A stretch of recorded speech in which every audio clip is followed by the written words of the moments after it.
periodistas. Algunos de ustedes me conocen, soy el doctor Félix Briceño, médico cirujano, especialista en medicina legal y en la subespecialidad de tanatología forense.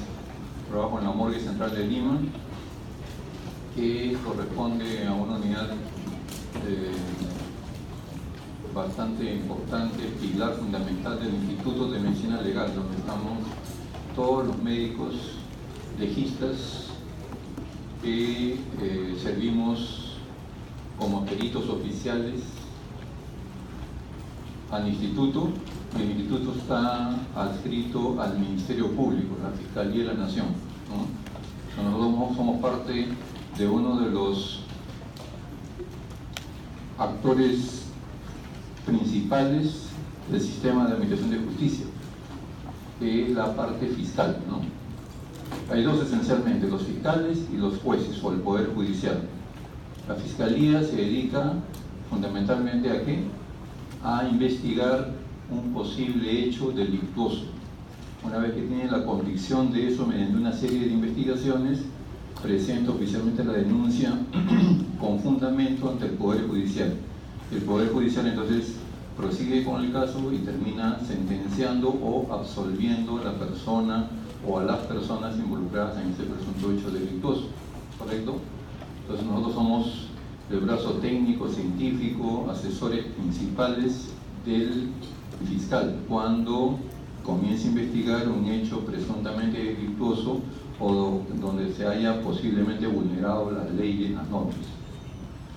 Entonces los médicos legistas estamos justamente para poner el conocimiento médico al servicio del derecho, ¿no? El conocimiento médico para solucionar las cuestiones y los problemas planteados en el área del derecho. De tal manera que nuestra labor es vital, es insustituible. ¿Por qué insustituible? Porque nosotros cumplimos con poner el conocimiento médico en un lenguaje digerible, entendible para los fiscales y los jueces también posteriormente, porque también seguimos hasta esa etapa, porque ellos son abogados, no son médicos.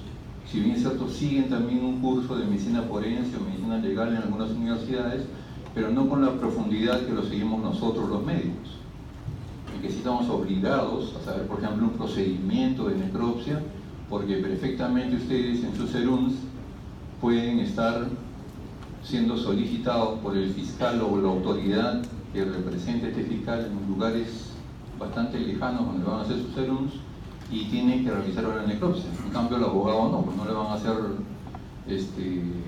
una necropsia a un futuro abogado, ¿no? Porque no le corresponde, no es su papel, pero sí enterarse de las pericias y de los procedimientos médicos para poder entenderlos.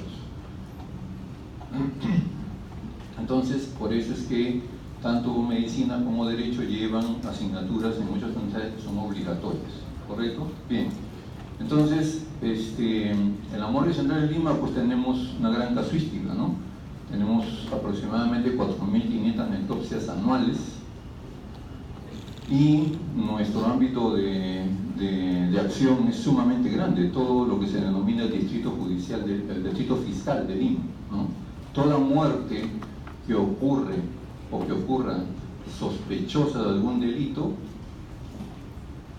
y es ordenada la necropsia de ley, va a la Morgue Central de Lima.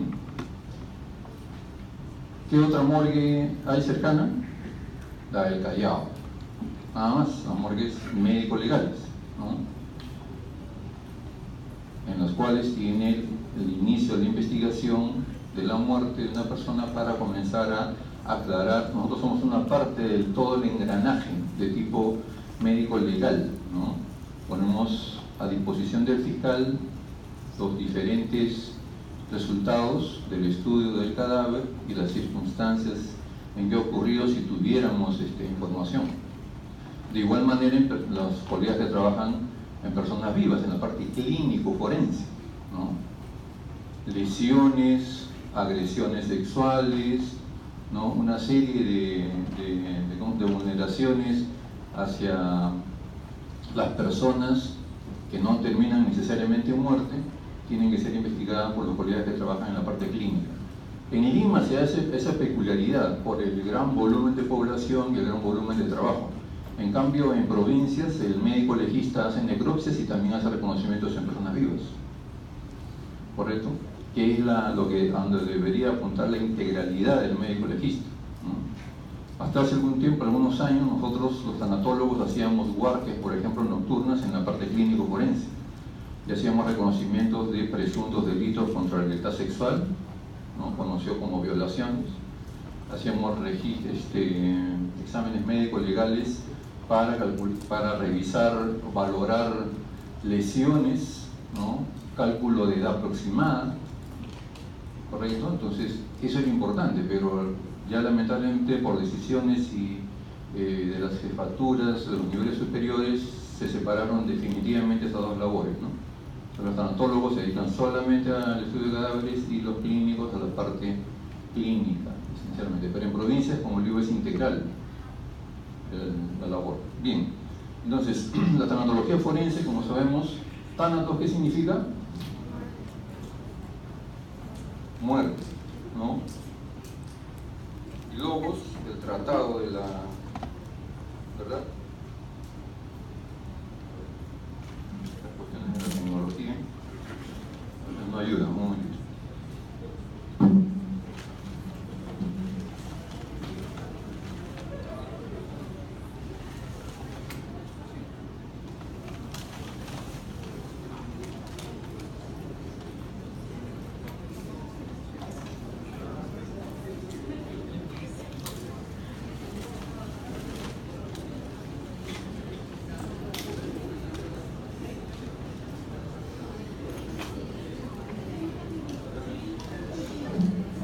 Muy bien, entonces, el tratado de la muerte, ¿no? El tratado de algo que no tiene vida, que no tiene actividad biológica. Y foro, donde, esto es un foro, por ejemplo, ¿no? Donde se van a compartir conocimientos, se van a intercambiar conocimientos, experiencias relacionadas a un determinado tema. Entonces, la tanatología forense tiene un terreno muy amplio, ¿no? Pero por medidas de tipo básicamente académicas, vamos a reducirlas un poco por la cuestión de disponibilidad de tiempo también, a la apreciación, el análisis de lo que significa la necropsia médico-legal, o necropsia también llamada de ley, ¿no? Y comencemos por definir cuántos tipos de necropsia hay, o sabemos que hay, o que existen. Hasta hace algunos años solamente se describía en los textos la necropsia médico-legal, llamada también judicial o forense, y la necropsia clínica, llamada también necropsia hospitalaria o anatomopatológica. Y hace algunos años se ha comenzado a dar pasos significativos en nuestro país sobre la necropsia psicológica. ¿Qué cosa significa la necropsia psicológica? Se realiza a aquellas personas que mueren y que usualmente a veces no tienen familia o no se les ubica familia, o vienen, por ejemplo, vamos a suponer, de otros lados, ¿no? Muy lejanos, y tienen muy poco contacto solamente con compañeros de trabajo. Entonces no se conoce antecedentes ni patológicos, ni si hay alteración en su salud mental, etc. Y terminan, por ejemplo, o suicidándose o siendo homicidas, ¿no? Entonces hay un enorme problema para comenzar a reconstruir la realidad en que estuvo inmersa esa persona, interpretar por qué llegó a ese punto final, o suicidándose o cometiendo homicidios. Entonces, se tiene el cuerpo, ¿ok? Se analiza las lesiones, se llega a un diagnóstico, pero eso hay que engarzarlo con la realidad que rodea a esta persona. Entonces, hay formatos ya internacionalmente aceptados por la comunidad científica forense, y esto lo manejan mayormente los psicólogos o los psiquiatras forenses, que se unen con los tanatólogos para poder hacer entrevistas, ¿no? A los familiares a veces muy lejanos, o los amigos o los compañeros de trabajo, y poder sacar el máximo de información para reconstruir ¿qué? El carácter, la personalidad, y de ahí comenzar a explicar el por qué llegó a cometer suicidio o homicidio. Entonces se incorpora un tipo más de necropsia. Nuestro quehacer está situado en la primera.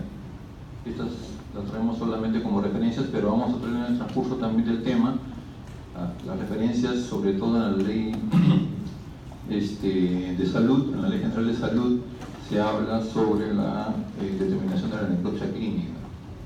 ¿Cuáles son los sinónimos de necropsia? Antiguamente se llamaba autopsia judicial, necropsia de ley, que es la que tiende a nombrarse en los últimos años, y los demás términos, pudiendo haber otros.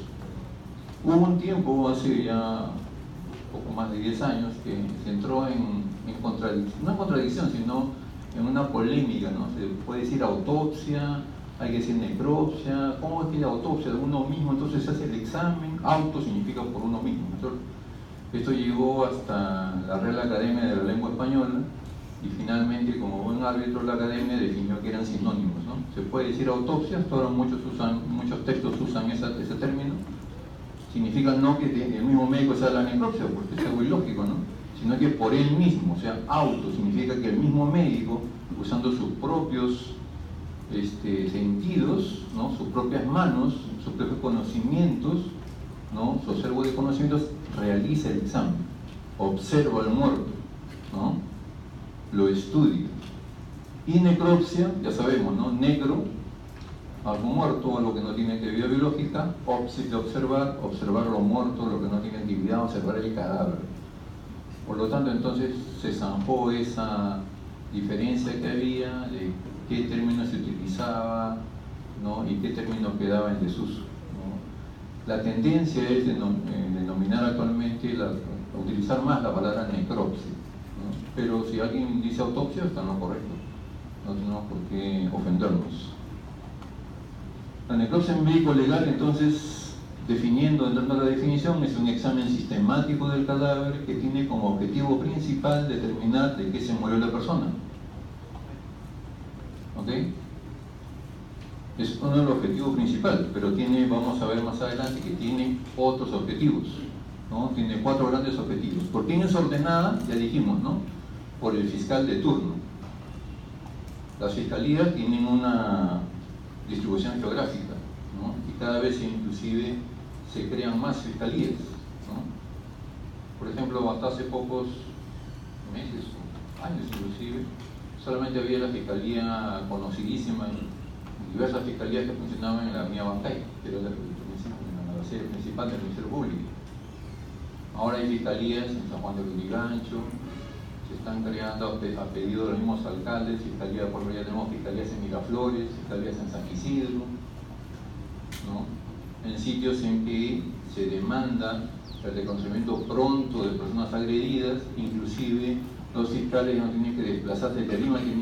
Ocurrió una muerte pues, en el extremo más alejado de San Juan de Lurigancho, tenía que ir el fiscal de Lima. En cambio, ahora con la jurisdicción ya geográfica más cercana, entonces ya el fiscal de San Juan de Lurigancho, claro que los que tenemos la vida cuadritos somos nosotros, ¿no? Porque ¿a quién piden el apoyo del médico legista de quién? De la Guardia Central de Lima. Porque no hay suficientes colegas. Hay división médico-legal en San Juan de Lurigancho, pero ellos no apoyan por el escasez que tienen a los levantamientos de cadáver, no hacen guardias nocturnas. Entonces, ahí hay un poco de situaciones internas que hay que ir mejorando. Entonces, el fiscal de turno es el que ordena y es efectuado por los médicos facultados para ello. Miren que no dice médico legista, porque es por el detalle que les he mencionado hace unos momentos. No solamente los médicos legistas podemos hacer una necropsia, sino cualquier otro médico, en ausencia del médico legista, ante la imposibilidad por la cuestión geográfica que no haya médico legista, puede el fiscal ordenar que un médico que trabaja para el Estado, el primer nivel, un serumista. Si no hay un serumista, un médico que trabaje para el MINSA. Si no hay posta, ni centro de salud, ni nada, alguien que trabaje para el salud. Y así van, ¿no? Inclusive puede buscarse a otro profesional que tenga algún tipo de relación y pueda efectuar o el reconocimiento de un lesionado. Viene un herido de bala, por ejemplo, un apuñalado, alguien que se van a un sitio en la sierra que utilizan no tanto ni pistolas ni revólveres, sino que utilizan ahí hachas, machetes, herramientas de trabajo agrícola, ¿no? ¿Ustedes han visto alguna lesión por machete? alguna vez? Grandes lesiones contusas, al colgajo, ¿no es cierto? Todo mostrando todo el músculo, la piel al colgajo. Entonces, eso tiene que valorarlo. Si no se muere la persona, tiene que valorarlo.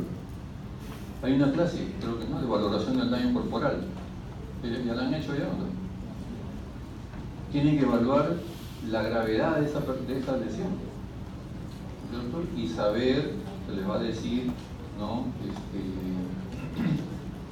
De acuerdo que si es leve, moderada o grave la lesión, se va a valorar eso, cuántas citas médicas, cuántas revisiones médicas y cuántos días de incapacidad médico-legal, que viene a ser en buen cristiano el descanso médico.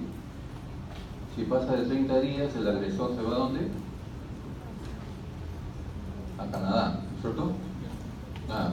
Y ahora con la famosa detención preventiva y todo. Pasando 30 días, fogatán del pescuezo y encarcelado. Pero si es menos, si ustedes le ponen menos, entonces ahí ven el papel fundamental que jugamos nosotros. Si ustedes califican mal una lesión y si realmente es el agresor, ¿qué están produciendo? Que liberen a una persona que realmente provocó esa lesión que sí es grave. ¿No? Tampoco exagerar también igual, porque la persona agredida también tiene derecho a defenderse. Nombra un abogado que te demuestra que tú estás equivocado para arriba, ¿no? O sea, le has puesto excesivamente. Esa persona se va a recuperar en 40 días cuando se puede recuperar en 20. ¿Y quién puede demostrarte eso? Puede ser el médico legista oficial u otro, un traumatólogo, por ejemplo, ¿no? Una lesión que provoca una fractura, es el traumatólogo que es experto en eso. Para eso entonces existen herramientas, ¿no? Ustedes le van a mencionar los famosos, hay unas tablas de calificación médico-legal que te dicen, ¿no? Ante una fractura de hueso propio de la nariz, debe calificar, no sé, por decir, no se me ocurre, no es lo que les puedo decir ahorita, pero por ejemplo 3 sobre 20. Eso quiere decir que necesita 3 evaluaciones médicas y 20 días de descanso médico, si fuera lo correcto, ¿no?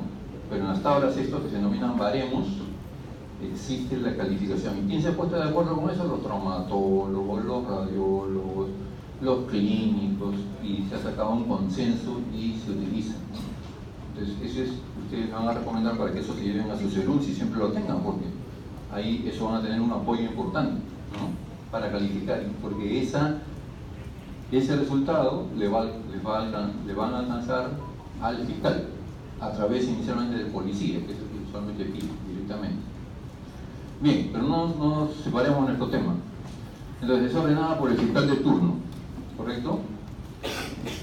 La término legislación, o sea, las normas, las leyes relacionadas a esto, es el Código Procesal Penal, ¿no? Los artículos correspondientes, la Ley General de Salud, el reglamento de necropsias del Instituto, y una resolución ministerial que se dio hace bastante tiempo que normaba, ¿no?, el de hacer el desenvolvimiento, el procedimiento de una necropsia médico-legal. Esta es nuestra sala de necropsias, ya muchos de ustedes creo que ya la conocen, ¿no? Parece que se acabó en el tiempo que tenía, porque tenía 22 años. En la época en que se construyó era la catalogada como la mejor morgue de Latinoamérica, ¿no? Pero lamentablemente, como pertenecemos al área estatal, pues siempre la cuestión es no hay presupuesto, no hay plata, de repente los próximos años necesitamos renovar una serie de equipos, ¿no? Pero bueno, eso es una situación interna que no les compete mucho ni tampoco hemos venido a tratarlo. La Ley General de Salud, en su artículo 109, establece cuándo procede la práctica de la necropsia en general. Y nuestro tema, nuestro asunto, el yacer nuestro del instituto está acá en el acápite D, por razones médico-legales para determinar la causa de la muerte en los casos que la ley establezca o cuando sea ordenado por la autoridad. Y los 3 primeros son por razones clínicas, que vamos a analizar. El archivo se queda con ustedes, así que lo van a revisar muy bien y van a revisar también. Ya les han recomendado, si no yo se los recomiendo, tener una leída siempre a la Ley General de Salud. Existen muchos artículos sobre el procedimiento en general médico, ¿no? cómo debe suscribir, en qué momento con un certificado de defunción, certificado de nacimiento, la práctica de las necropsias, etcétera, etcétera. Siempre es bueno darle una leída a una ley que nos involucra nuestro quehacer profesional. Yo les he traído solamente este artículo que toca el procedimiento de la necropsia, pero todo lo demás que está relacionado al quehacer médico existen en los otros artículos, así que den una leída. Para que todo se puede consultar por vía internet, tranquilamente ponen ahí Ley General de Salud y les va a salir que van dividiéndola poco a poco. Entonces, por ejemplo, una de las razones en que se hace una necropsia clínica es para evaluar la exactitud, precisión diagnóstica y la calidad del tratamiento. ¿Qué significa esto? Alguien, por ejemplo, ingresa a un centro hospitalario, se le hace un diagnóstico, los especialistas hacen continuamente juntas médicas, se sigue dando el mejor tratamiento, lo mejor del arsenal terapéutico, pero por alguna razón desconocida, el paciente, su evolución es desfavorable y sigue siendo desfavorable y finalmente se muere. ¿Qué pasó? Lo bueno es que había una buena relación con la familia y permanentemente se le ha ido explicando, ¿cierto? No se le crea falsas expectativas tampoco. Y entonces ante ello queda un sinsabor para el equipo profesional, ¿no? Oye, si le hemos dado, primeramente los profesionales están fuera de serie, ¿no? O sea, son lo máximo que hay, todos son de la San Martín, ¿no? Llega un buen diagnóstico, la mejor terapéutica. ¿Y por qué se murió el paciente entonces?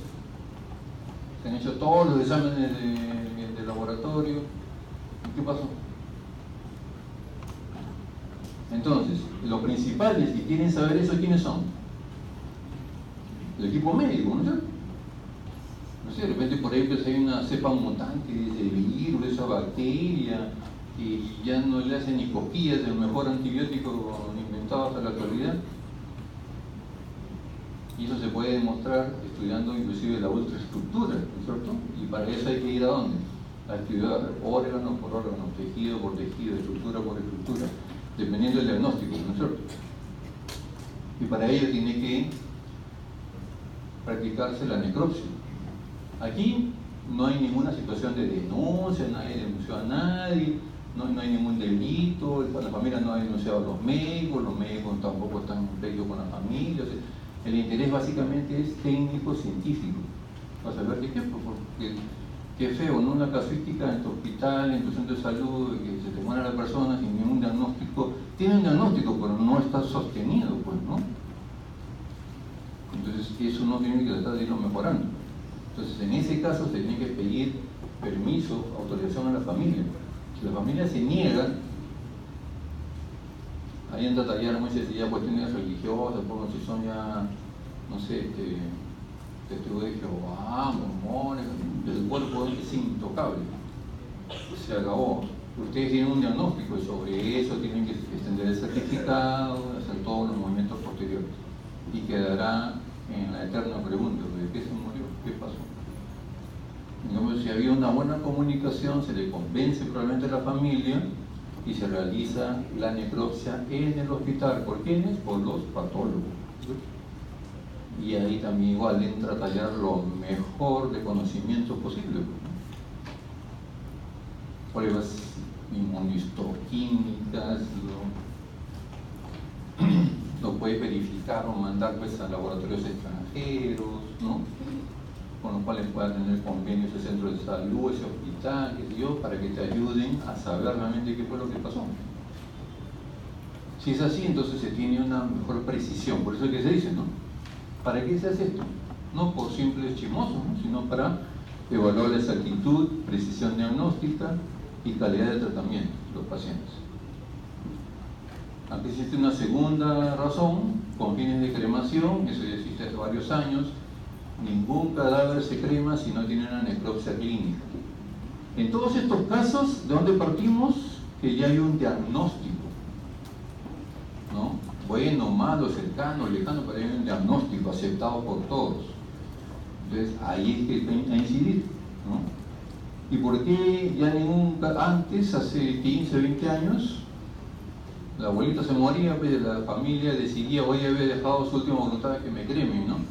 Y mis cenizas las esparzan donde, no sé, en el mar, pues, ¿no? De las playas del sur, del norte, ¿no?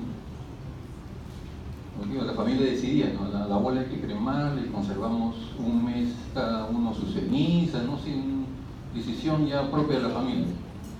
¿Y qué cosas hacían? Simplemente con el certificado de función que había dado el médico,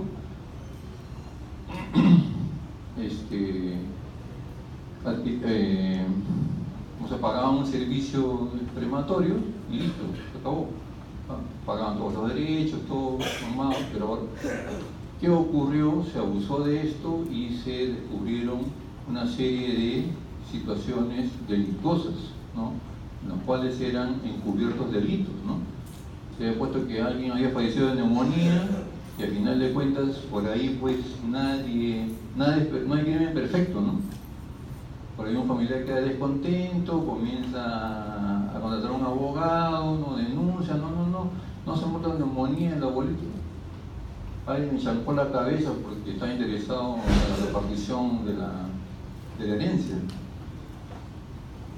Entonces hay sospechas, hay dudas razonables, se ordena ¿qué? La exhumación.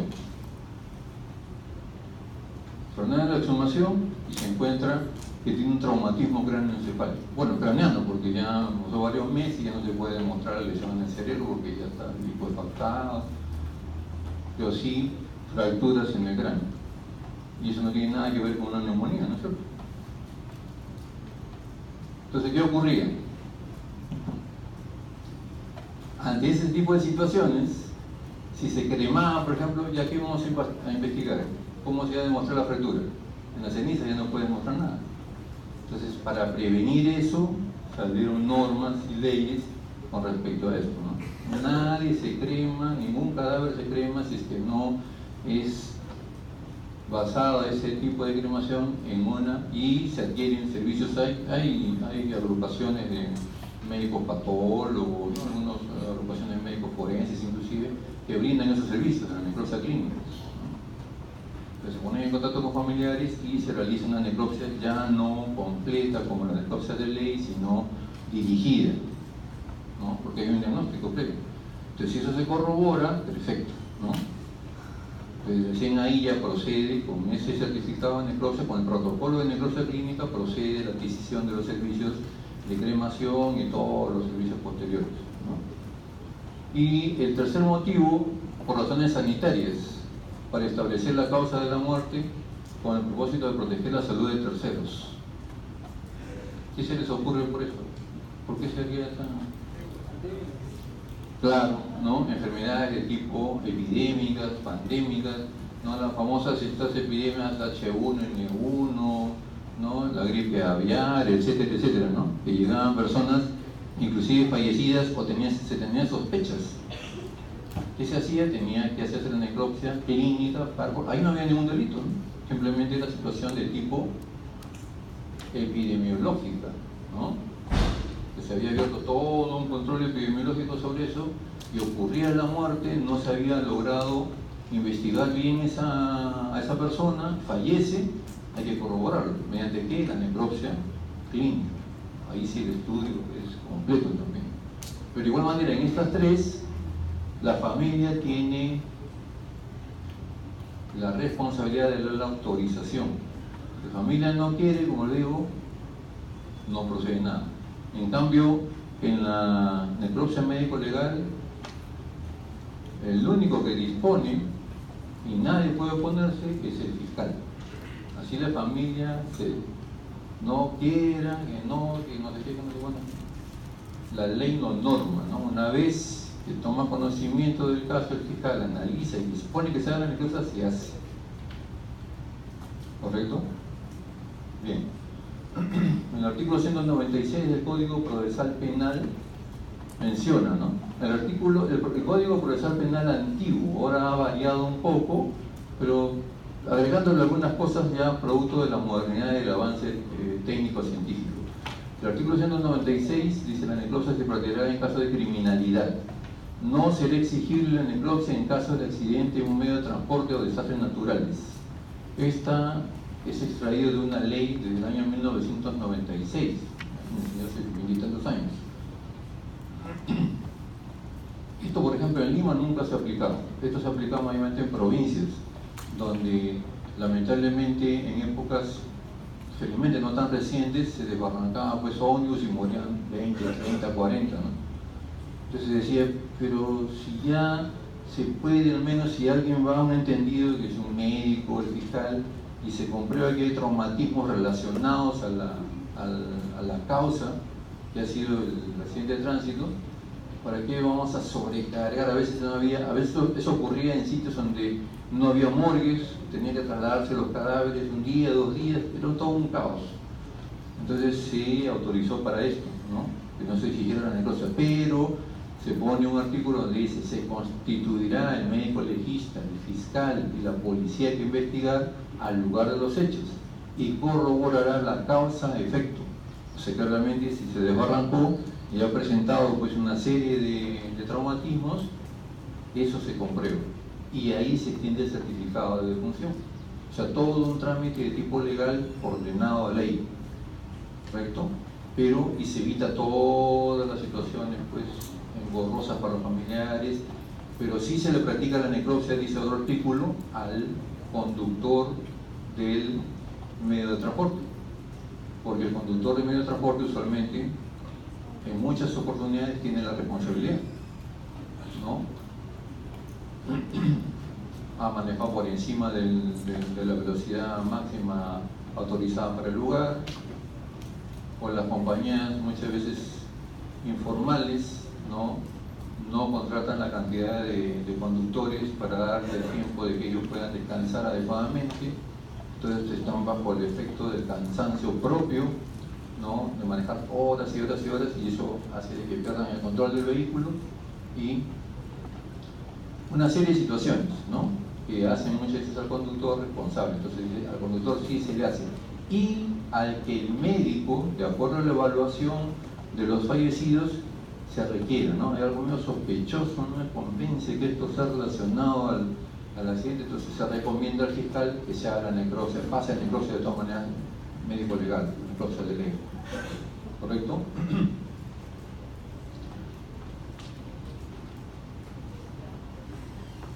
Esa es la explicación, los títulos, ¿no?, de los artículos. Habla de levantamiento de cadáver. Ustedes van a tener una clase sobre eso, también se les va a explicar, relacionado a lo que es criminalística, el 196 que lo hemos visto, que es necropsia.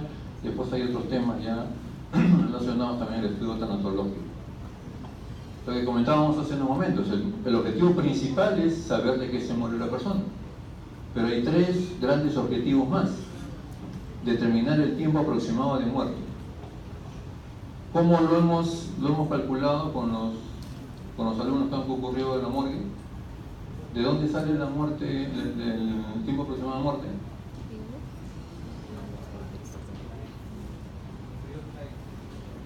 ¿Cómo se llama eso? Se llama la evaluación de los signos tempranos de muerte, ¿no? Hay cambios, claro. Tono cranodiagnóstico es el sinónimo de decir data de muerte, ¿no? Tiempo aproximado de muerte significa data de muerte. En algunos textos ustedes van a encontrar con el nombre un poco más sofisticado de cronotanatodiagnóstico. Pero ¿cómo llegamos a establecer que esa persona tiene entre 10 a 12 horas de muerte? ¿De dónde sale? De los cambios que suceden después. ¿Cómo se llaman esos cambios? Tempranos. ¿Cómo los tenían? Claro, fenómenos cadavéricos, ¿cierto? ¿Ok? Vamos a hacer un poquito más adelante, vamos a detallar sobre esto.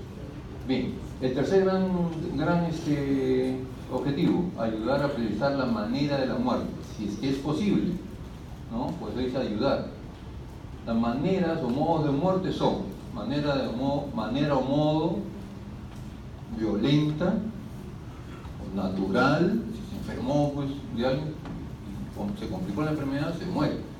Si fue violenta, establecer qué tipo de muerte violenta conocemos: homicidios, ¿qué más? Suicidios, accidentes. Esa palabra accidente está un poco en polémica porque por ejemplo, la policía sigue llamando accidentes de tránsito. Y sabemos que esos accidentes de tránsito, en más del 90, casi en algunos lugares 100%, no es, porque la palabra accidente significa que un hecho fortuito, que nadie tiene responsabilidad. Sabemos que en esos accidentes famosos de tránsito, alguien tiene la responsabilidad. ¿Ok? Pero bueno, está catalogado en eso, ¿no? Homicidios, suicidios, accidentes de tránsito, ¿qué más? Existe la muerte natural, ¿qué más? Y también el modo o manera de muerte indeterminada. Alguien le encuentra, por ejemplo, una persona que ha tenido un proceso, ha sido, ¿cómo se llama? Una patología cardiológica. Okay, hay un viejito de 80 años que vivía solito, ¿no? Y ha tenido antecedentes previos, cuando ya se le conversa con la familia se descubre esto, ¿no?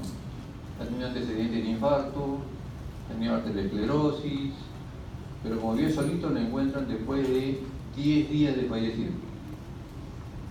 Y lógico, si es una muerte, si es un hallazgo, que el viejito estaba muerto, hay que descubrir si no tiene lesiones, pero está todo con todos los fenómenos cadavéricos tardíos, ¿no?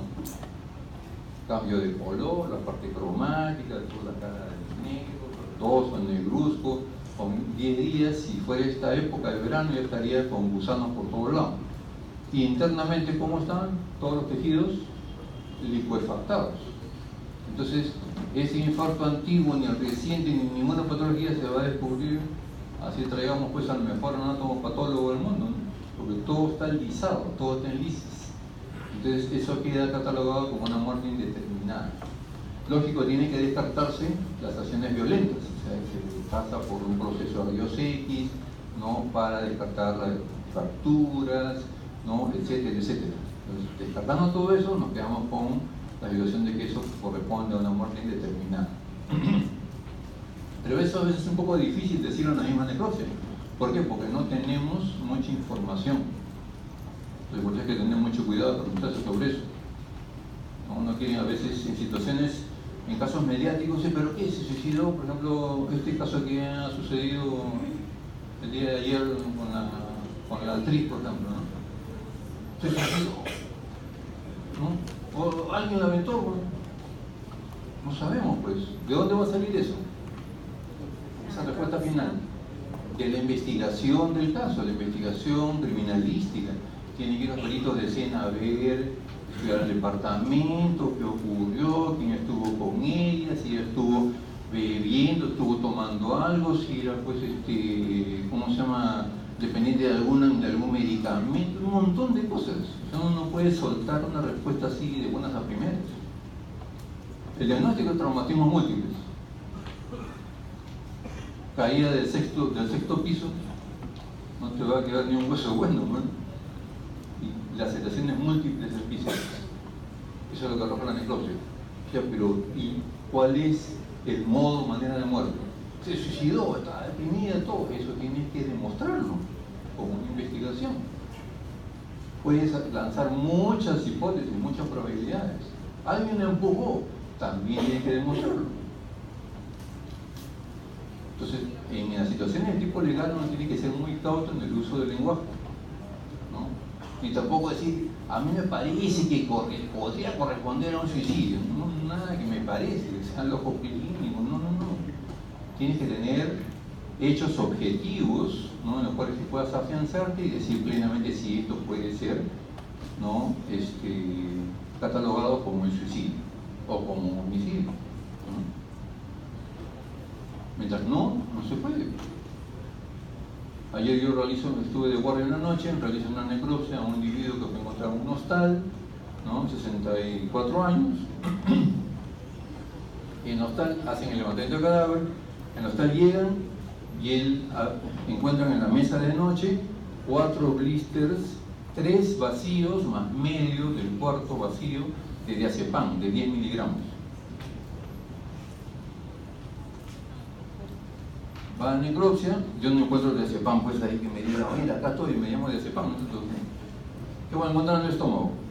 Lo que encontré pues un líquido medio marrón, ¿no? O sea, marrón claro, no había hemorragia digestiva, así como podíamos presumir, por ejemplo, con la ingesta de campeón. La ingesta de campeón sí, los gránulos son típicos, no se absorben todo, no se desintegran, en cambio el diazepam pues pasa por todo un proceso. Entonces, y tampoco yo puedo decir, pues, salvo que esté grabado en una cámara, que yo le he visto que se ha tomado las 35 pastillas. Entonces no puedes decir tú, ingesta de sustancia tóxica, tampoco puedo decir yo, se tomó esto, no, ingesta de diazepam, de frente. ¿Eso quién tiene que dártelo? Tienes que esperar la respuesta de la investigación del laboratorio de toxicología. Pasado eso, entonces recién con los resultados en mano puedes decir efectivamente, ¿no? Yo tengo que manifestarme sobre lo que veo macroscópicamente. He visto ahí un edema cerebral intenso, el cerebro pesaba 1550 gramos. ¿Cuánto pesa un cerebro normal? 1250. ¿Cuánto? No, menos. Entre 1000 y 1200, ¿no? Pero ya a partir de 1200, 1300 para arriba se está considerando como un edema cerebral. Además estaba congestivo severamente, ¿no? Encontramos edema pulmonar y áreas muy claras de hemorragias pulmonares. Ese es mi diagnóstico. ¿Cómo eso se muere una persona? Sí, se muere. Pues. ¿Cuál es la causa de eso? Hay que esperar la respuesta de la investigación toxicológica, la respuesta también de la investigación criminalística. Yo no puedo catalogarlo de frente como, ¿no es cierto? Es cosa muy diferente a que yo encuentre, por ejemplo, una persona que evidentemente, en la época de los famosos Burrier, por ejemplo, ¿no? Que tenían 50, 60, 70, 80 cápsulas dentro del intestino. Y basta una que se perfore y ahí tienes una sobredosis tremenda. Y yo tengo que conocer los signos que se presentan por la sobredosis. Si lo corroboran el cadáver, perfecto. Y esto, tiene que venir la policía o la misma división de toxicología y hacer la famosa prueba de campo, ¿no es cierto? En el polvito ese blanquecino hay que, ahorita siempre me olvido ¿cómo se llama? Del insumo que utilizan en los hisopos, ¿no? Bastan unos gránulos ahí, ¿y qué color sale? Turquesa, color turquesa. Si es turquesa, desde prueba de campo positiva para alcaloide de cocaína. Eso ya categóricamente me dice. Entonces ahí sí puedo poner yo de frente el diagnóstico, porque ya se hizo una prueba ahí presencial, con el fiscal y todo, ¿no? Bien, entonces, el último objetivo es ayudar a establecer la identidad. ¿Cuándo qué? Cuando es NN, ¿no? Cuando no tenemos información de la identidad del fallecido. ¿Mediante qué?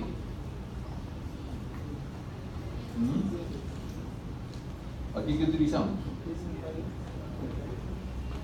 Claro, utilizamos primero, si que hay utilidad de huellas dactilares, tomamos las huellas dactilares y recurrimos a las personas entrenadas en eso, a las dactilocopistas. Paralelamente, también realizamos el estudio del odontólogo forense, ¿no es cierto? El odontograma del cadáver se recoge y se compara con el que pueda traer eventualmente la familia. Y si no se logra la identificación plena por ahí, ya tenemos el antropólogo también, el antropólogo forense también entra a tallar.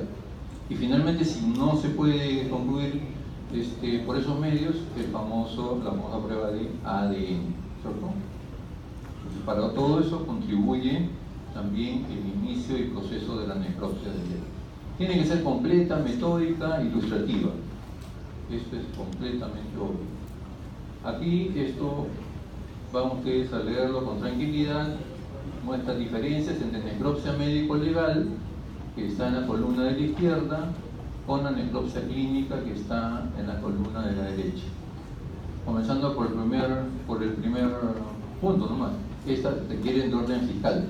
Esta no requiere de orden fiscal, acá no tiene nada, dijimos, de situaciones de tipo legal. Este es obligatorio que se haga. Así se oponga la familia, tiene que hacerse.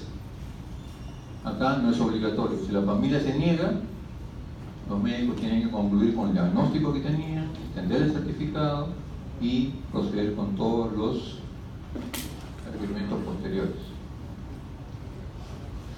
¿En qué casos un cadáver va a necropsia médico-legal? Ya hemos avanzado algo. Muertes violentas, como hemos mencionado. Muertes súbitas, quiere decir que alguien muere sin haber tenido un reporte previo de patología, ¿no?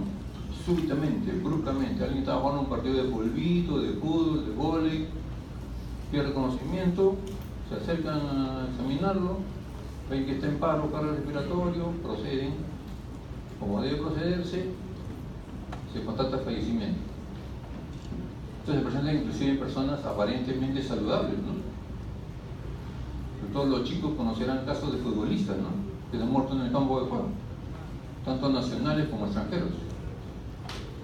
Y todavía está, no polémica, sino investigación. ¿A qué se ha debido? Se supone que los futbolistas pasan año a año estrictos controles médicos. Entonces, ¿qué fue lo que lo llevó a una muerte de tipo súbito? Un problema cardíaco, problema cerebral, ¿no? O sea, problema neurológico en general. ¿Qué pasó? Muertes naturales sin tratamiento médico reciente. Nadie puede constatar de qué se murió la persona, entonces tiene que ir a necropsia. Muertes de madres y fetos relacionados con abortos, ni hablar, pues. El aborto es una figura penal, figura legal penada en nuestro país, excepto el aborto terapéutico, que recientemente se está normando. El infanticidio, muerte de detenidos, que ahora también ustedes en algunos textos van a encontrarlo como muerte bajo custodia, ¿ya?, ¿no? Alguien lo detiene y al día siguiente amanece muerto en la comisaría. O bruscamente, en un penal, en un establecimiento penitenciario, también igual, ¿no? Encontramos a alguien acuchillado o alguien ahorcado, ¿okay?, o simplemente sin lesiones pero muerto. ¿Qué fue lo que ocurrió? Tiene que ir obligatorio a la necropsia médico-legal. Muerte por presunta negligencia médica, ¿no? Aquí ya nos afecta a nosotros como gremio médico, ¿correcto? Entonces comienza a estudiarse. Este es un capítulo también dentro de la medicina forense, de la medicina legal, que ustedes probablemente también lo van a abordar. Y en general, muertes en las que haya sospecha de delito. La definición de muerte, esto lo vamos a pasar porque ustedes lo conocen mucho mejor que yo, una parte ya clínica, fisiológica, fisiopatológica, ¿no? Cese definitivo e irreversible de las funciones vitales respiratorias, cardiovascular, neurológicas. Como comprobamos los signos, esto está ahí además. Algunas formas, que denominamos formas médico-legales de muerte: la muerte natural, como definición propia que existe, causada por procesos patológicos. Muerte violenta, de interés esencialmente médico-legal, todo situación o fuerza externa, o situación externa a la persona que produce su muerte, ¿no? Una bala, decidió ahorcarse, pues un elemento constrictor que cierra la vía respiratoria y lo asfixia, todo eso es externo. Alguien ingiere una sustancia tóxica, también es externo, eso es un agente externo.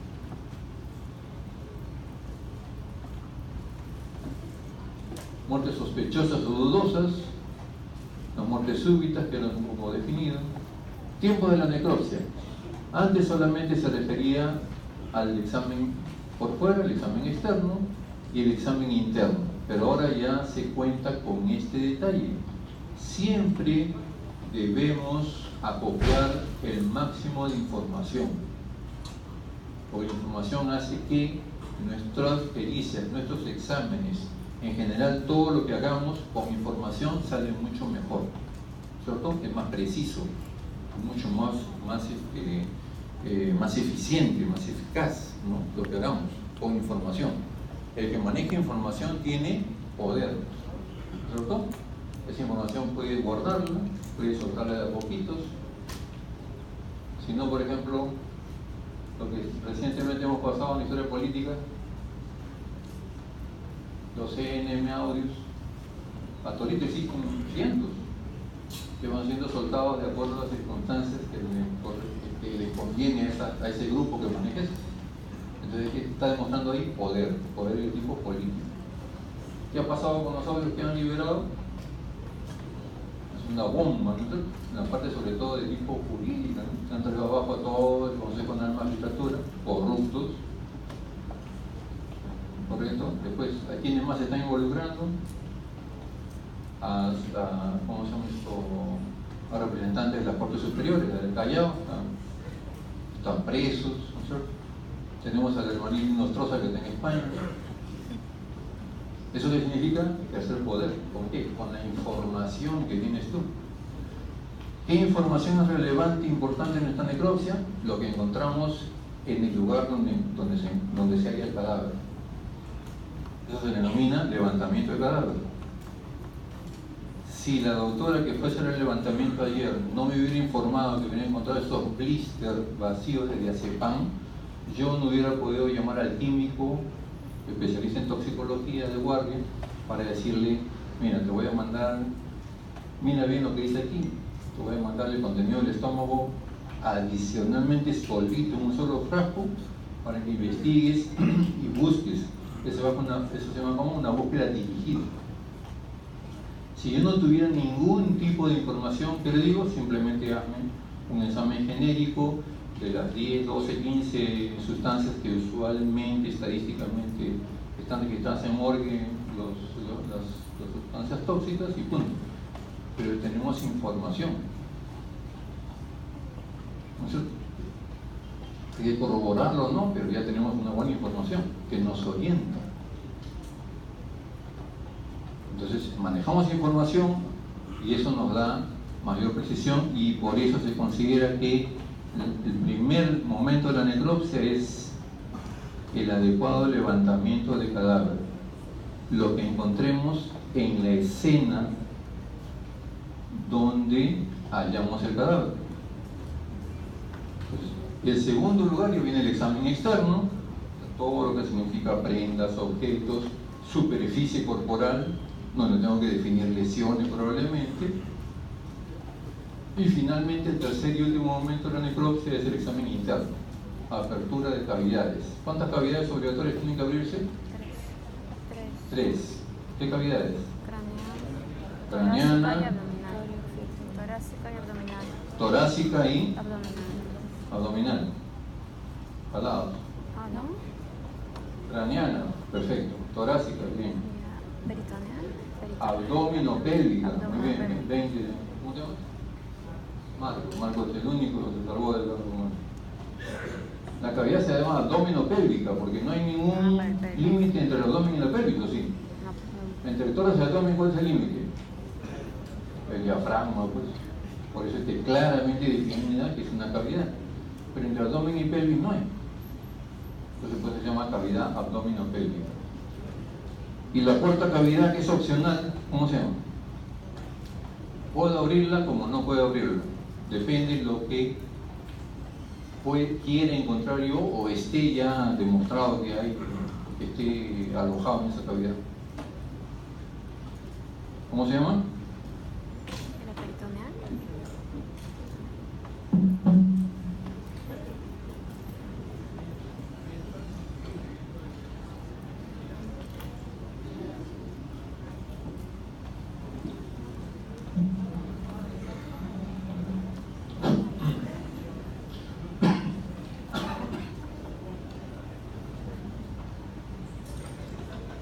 Me he olvidado de tomar como pajarito agua porque eso no lo comentamos.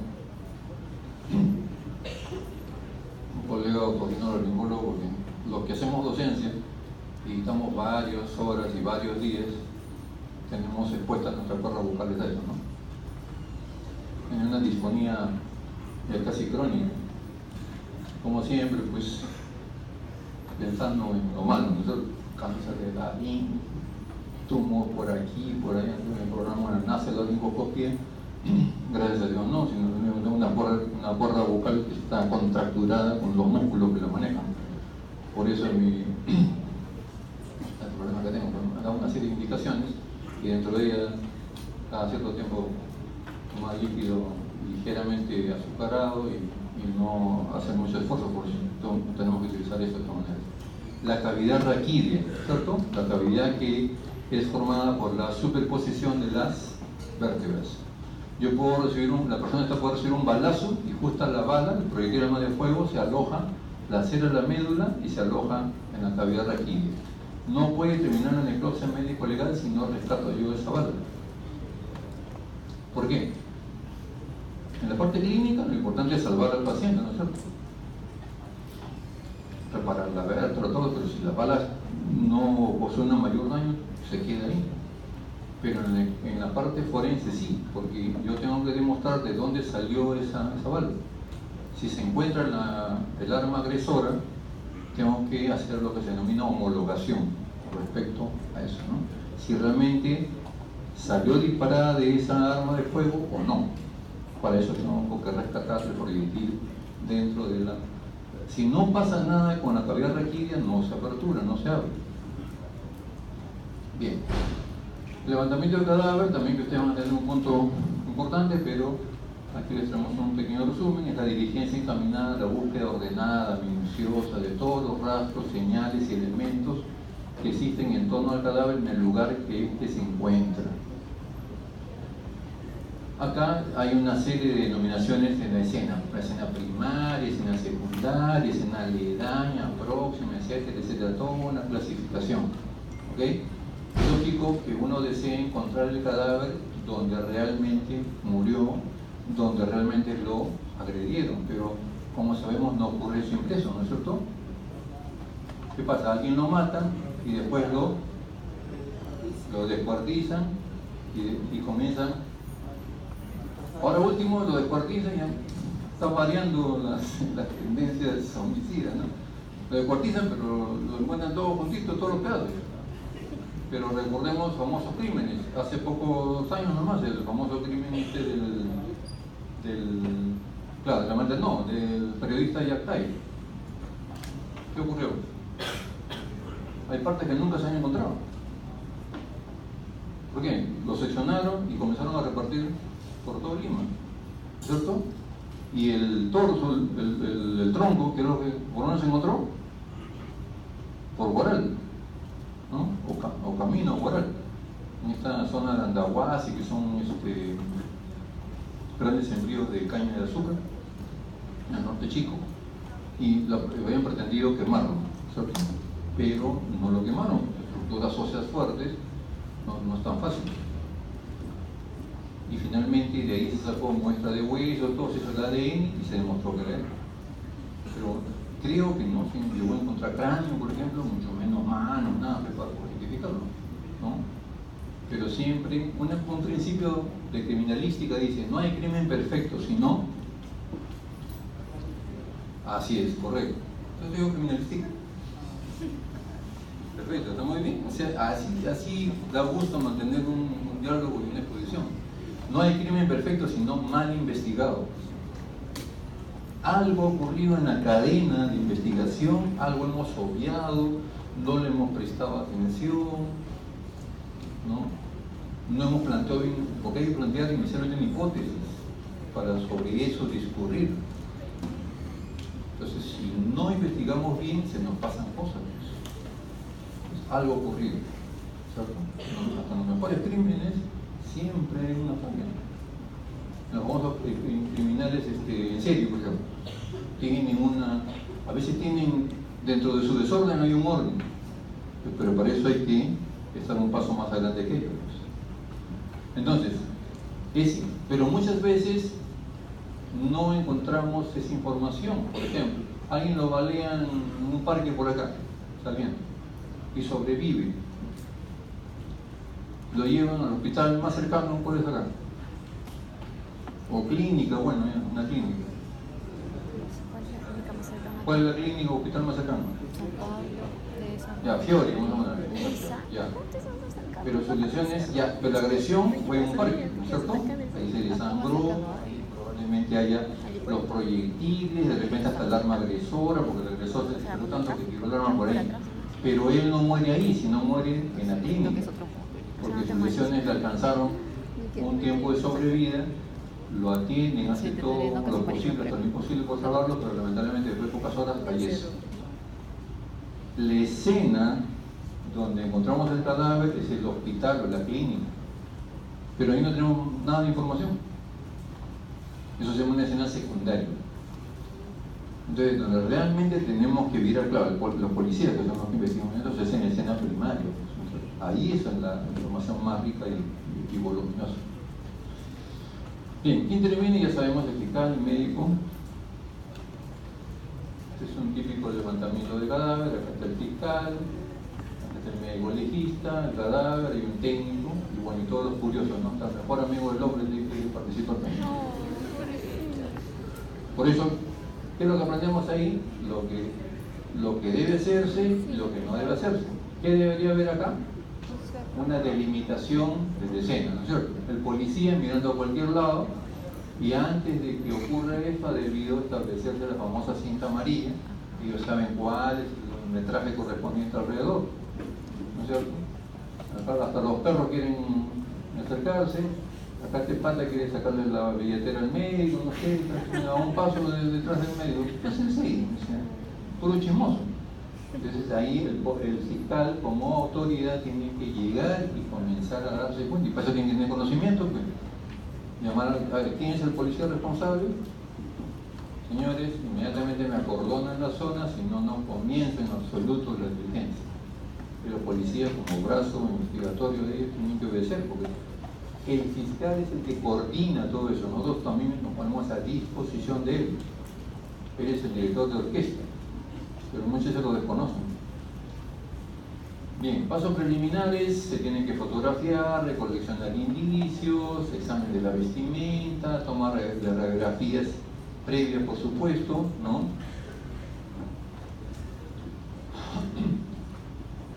Para que previamente eso, tener todos los insumos y nos oriente, ¿cierto? Por ejemplo, una persona que ustedes hablan del ejemplo del baleado, tengo que pasarlo por rayos X para saber si realmente hay una bala adentro o no. A mí me tocó justo además del señor de que dio mal de ese pan, para mala suerte, cuando tengo mala suerte. A mí me gusta hacer baleados, pero baleados pues frescos, entre comillas, ¿no? Tengo un muchacho de 23 años que lo balean hace 15 días en el Callao. Lo llevan al hospital San José. No tenían mayor recursos para operarlo, todo lo reportan al hospital. ¿Cómo resultó con nosotros? Porque San José es Callao. Si fallece ahí, deberían mandarlo a la morgue del Callao. Pero como no tenían mayores recursos, lo derivan al hospital Hipólito Unanue. Están unos cuantos días, y lo operado, recontraoperado. Lo primero que tengo que decir, y encima con orificios ya con costra, algunos le habían metido puntos, eso es importante, ¿no? Si realmente amerita, pues darle un punto para que cohiba su hemorragia, eso lo hace. Si no, si sabes que es un problema médico legal, lo tienes ahí el orificio, pues, ¿qué te va a hacer? No te va a salir no te va a salir el tunche ahí, como se me que asustarte, ¿no? ¿Por qué? ¿Qué ocurre? Si yo le meto punto a ese orificio y encima costra, después de abrir las costas se caen, yo no voy a saber si ese orificio es de entrada o es de salida. Y eso es lo que ha pasado, porque felizmente había uno en la área escapular derecha que no le habían metido punto los colegas, y sí se notaba que era de entrada. Y los demás también probablemente, porque no tengo la categoría pues, que tenga bola de cristal y sea mago, ¿no? Pero sí, esa bala sí se mostró y perforó el pulmón derecho, tenía grandes salas de sutura, hicieron todo lo posible, pienso yo, pero se descompensó, pues, ¿no? Se murió el muchacho. Pero esos son los cadáveres que así no lo desea, ¿no? Cadáveres ya manipulados, que pasan un montón de días, pero felizmente no había ni una bala. 15 días. O sea, quiere decir que todas han entrado o salido, puede ser. Puede ser que las hayan rescatado del cadáver los médicos del hospital, también puede ser. Hay que pedir información, ¿no? Claro, pero por eso te das cuenta qué importante es la información. La epicrisis, que ustedes hagan, porque ustedes van a hacer en algún momento como residentes, epicrisis, que sea lo más... El epicrisis por concepto es el resumen de la historia, ¿no es cierto? Con 15 días tienes una historia ya más o menos voluminosa, pero aquí decía 3 palabritas nomás en epicrisis. Entonces aquí flojera, pedir polera, no hay nada de información. Porque si el acto operatorio, la parotomía, tenía una tremenda cicatriz operatoria, la parotomía exploratoria. Ya, pero ¿qué si tienes la parotomía? O sea, ningún órgano había sido afectado. Vemos ahí como 100 y pico de fotos. Ningún órgano ha tocado excepto el pulmón derecho, nada más. Y yo voy a decir, no sé pues, si había balas adentro o no, pero aquí le tomamos nosotros hacemos un survey, ¿no? Desde cabeza hasta los pies. Y ahí están mis placas. no revelan ningún cuerpo radiolúcido o radiopaco que sea compatible con un proyectil arma de fuego. Eso quiere decir que, o sea, o lo fueron perforantes todas, que esta que lo mató sí fue perforante. Entró por la escápula y sale por acá por la zona paraesternal derecha. Claramente demostrable, con hematoma y todo, ¿no? La enfermera decía, a pesar de los 15 días estaba el hematoma y la trayectoria en el pulmón y todo. Eso es suficiente para matarlo, pero las demás no habían dañado hígado, el otro pulmón está indemne, corazón, páncreas, vasos, riñones, todo. ¿Serán perforantes o de repente han entrado y se han quedado en masa muscular y los han sacado? No me informan nada. Yo no puedo asumir. Con esas lesiones externas, con costra y encima unos orificios que le han metido 1 punto, 2 puntos, todo se deforma, pues todo pierde su característica. Por eso es que hay que venir a la clase de medicina legal. Bien, entonces, inspección detallada y meticulosa del cadáver antes de iniciar la disección anatómica. Y comenzamos. 4 puntos importantes: fenómenos cadavéricos, elementos de identificación, signos de enfermedad, signos de lesiones traumáticas. Fenómenos cadavéricos ya los hemos revisado con los que han ido a la necropsia, morgue. 2 grandes fenómenos cadavéricos, tempranos y tardíos, ¿no es cierto? La gran mayoría, 80-90% de cadáveres, los recibimos antes de las 24 horas de fallecido. Eso van a presentar los cambios correspondientes al área temprana, ¿okay? Que son deshidratación, enfriamiento, rigidez y livideces. ¿Qué es la deshidratación? La pérdida de agua por evaporación a través de piel y mucosas. A través de los ojos se puede ver porque son los tejidos que más están expuestos al medio ambiente y efectivamente se van a deshidratar rápidamente, más aún en esta época de verano. Y tenemos que revisar si es que hay estos signos de Lewis, la triada, el signo de Sommer. El signo de Sommer no se presenta en todos los cadáveres, pero sí, no es una mancha, no es un pigmento, es el adelgazamiento de la coroides y que deja ver la parte oscura de adentro de la esfera del ojo, ¿no? Entonces, el ojo es una esfera, ¿no? Si tú tuvieras posibilidad de ver un huequito de la esfera, ¿qué vas a ver adentro? Todo oscuro, ¿no? Si se desgasta esa pared, es posible ver eso, ¿no? Por eso es que esto no está considerado como un pigmento, una mancha, nada, sino que es el desgastamiento de la coroides, que se prende solamente cerca de los ángulos, ya sea externo o interno, y que se ven así de color oscuro, ¿okay?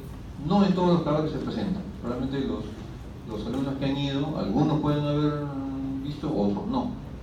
En cambio, Lewis sí, ¿no es cierto? Triada de Lewis. Triada viene de 3. Primero, la córnea. La córnea usualmente tiene brillo, ¿no es cierto? Cuando estamos vivos, la córnea brilla, refleja la luz externa, ¿no es cierto? Por la vitalidad que tiene, por la hidratación de su capa celular. Pero cuando ya deja de tener actividad biológica el cuerpo, eso comienza a deshidratarse y la deshidratación se traduce por opacidad. Miren, por lo menos unas 10 horas y ya más allá, miren, inclusive blanquecino, por 12 horas, 14 horas por lo menos. Primer componente de la triada. Segundo, el estado en que termina la pupila. ¿Cómo normalmente termina la gran mayoría? ¿Cómo vamos a morir? En midriasis. Pero si es miosis, ¿qué podemos sospechar? Ejemplo. ¿Qué? Sobredosis de cocaína, ¿qué más? Ingesta de algún tóxico, carbamato, por ejemplo, también nos dará. El individuo que hice ayer también tenía miosis, 2 o 3 milímetros de ¿cómo se llama?, de diámetro. El diazepam no lo dará. Por eso tenemos que conocer todo eso. Tenemos que tenerlo aquí en nuestro disco duro. La cocaína, de hecho, si yo veo que un cadáver me llega, la información, hasta un hostal, en su mesa de noche había varios paquetitos con un elemento pulverulento blanco, y en la necropsia encuentro miosis, es un indicio fuerte, ¿no es cierto?, que debe consumirla. Entonces ahí tengo que igual llamar al toxicólogo y recurrir a todos los exámenes posibles para detectar cocaína. ¿Cuáles son? Cocaína en fluidos. ¿Qué fluidos? Orina, un excelente fluido. Sangre también va a salir, pero en orina es bien confiable, ¿cierto? Si no, no puedo agarrar al guerrero, ¿no es cierto? Cabello, ¿qué demuestra? Consumo crónico, básicamente crónico. Y consumo reciente, para los hombres y mujeres de grandes aspiraciones, hisopado del tabique nasal. Claro, tienen que revisar el tabique también. Si encuentras perforaciones, claro, ¿no es cierto? Le preguntas al familiar y va a decir, no, le gustaba piercing, ¿no? Con ese tipo de cosas, ñanga, eso. Quiere ver la cara, ¿no es cierto? Como se dice. Entonces, ese es un indicio también. Pero si yo pido ayer, por ejemplo, a los dos les pedí, ¿no? Tanto al muchacho baleado como el otro, hisopado de tabique nasal, arrancar 30 o 40 cabellos, el bulbo piloso va acumulando, ¿no? Tienen su técnica los toxicólogos, pero la definición y la versión oficial de ellos es que es para ver consumo crónico. Usted puede decir, no, esta persona consumía hace 6 meses, un año, ¿no? O no, de repente es reciente, nada más, está debutando, ¿no?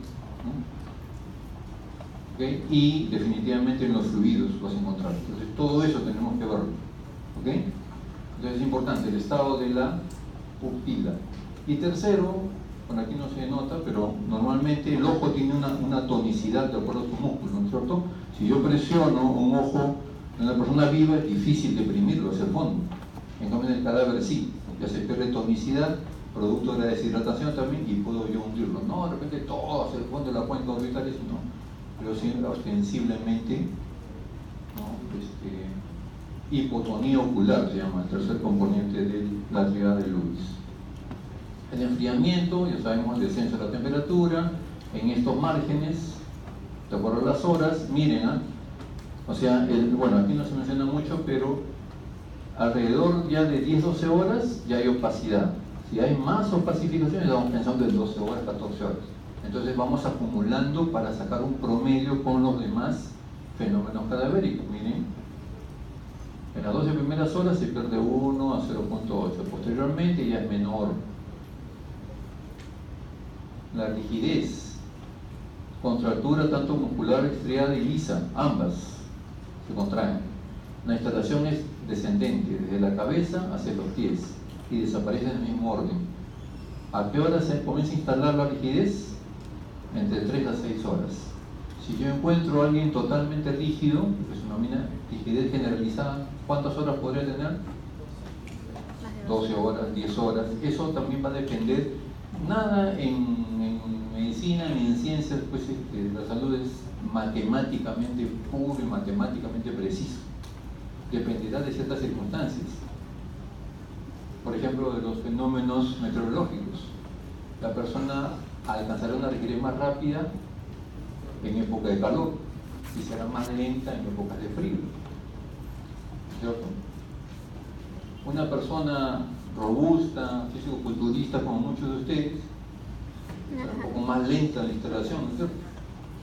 En cambio, alguien como yo, un poquito más flaquito, que con la justa tiene fibras musculares nada más, entonces va a alcanzar rapidísimo, la va a perder rápido también. Un desnutrido, un caquético, probablemente en 8 horas ya esté completamente rígido, y 12 y 14 ya está flácido. Entonces, todas esas circunstancias, procesos infecciosos también es importante que ver. Así como fisiopatológicamente varían una serie de cosas y alteran procesos internos, igual en tanatología también tenemos que tener en cuenta eso. ¿Okay? Entonces, pero aún así no nos quita la posibilidad de ir acumulando datos para finalmente tener el cronotánatodiagnóstico. Y aquí lo dicen, ¿no? Afectan la rigidez, la temperatura, la edad, el estado de nutrición, como mencionaba. Las livideces, las grandes áreas rojizo-violáceas por decantación de la sangre en los lugares de declive, porque ya no hay bomba, ya no hay circulación sanguínea, ¿no es cierto?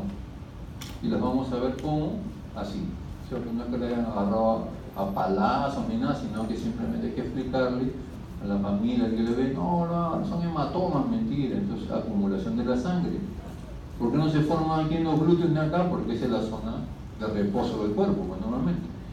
Entonces los vasos sanguíneos están colapsados ahí y lógico, la sangre se desplaza hacia las zonas periféricas. Así le seguimos a los cadáveres. Entonces, los fenómenos cadavéricos tardíos, esto como hay poco porcentaje, vamos a pasarlo también rápido un poco, y ustedes de todas maneras tienen aquí los nombres para leerlos ya y definirlos un poco mejor, buscándolos ya con nombre preciso, ¿no? Vamos a, más que nada, a ver las primeras momentos de la putrefacción, que se da a las 24 horas, más o menos, periodo cromático. Se menciona en muchos textos de que el periodo cromático comienza con la famosa mancha verdosa. Aquí no lo hemos incorporado, pero también se considera ya el adelgazamiento de la piel y la visualización a través de esa delgadez de la trama de las venas, lo que se llama estadio marmóreo o marmorización, que fue como mármol, ¿no es cierto? Todos conocemos las vetas venosas de la piel del mármol. Entonces aquí miren, está así. Y la mancha verdosa aparece usualmente en el abdomen y en forma mayoritaria en la fosa ilíaca derecha. ¿Por qué? Porque a nivel del ciego hay mayor concentración de gérmenes anaerobios, ¿no es cierto? Los gérmenes anaerobios no se enteran que la persona falleció, siguen vivitos y coleando, por eso es que producen líquidos y cantidad increíble de gases de putrefacción. Por eso que todo se va volviendo, se va hinchando, ¿no? Y llega un momento, por supuesto, que eso colapsa, ¿no? Claro, y en algún momento ya se les va a acabar también los insumos a los gérmenes, ¿no? Pero viven bastante tiempo después, ¿no? Produciendo todos sus elementos, porque no necesitan oxígeno, ¿no? Entonces, periodo cromático comienza a las 24 horas, el periodo enfisematoso ya comienza a las 36, a las 48 o 72 horas. Esta piel se va adelgazando más y se va exfaselando, inclusive hay acúmulo de líquido de putrefacción, que es cosa de flictenas, ¿correcto? Sigue la persona ya 3 días o 4 o 5 días, periodo policuativo. Comienza el desprendimiento del cabello, el cuero cabelludo, miren el cambio de coloración intensa, ¿okay?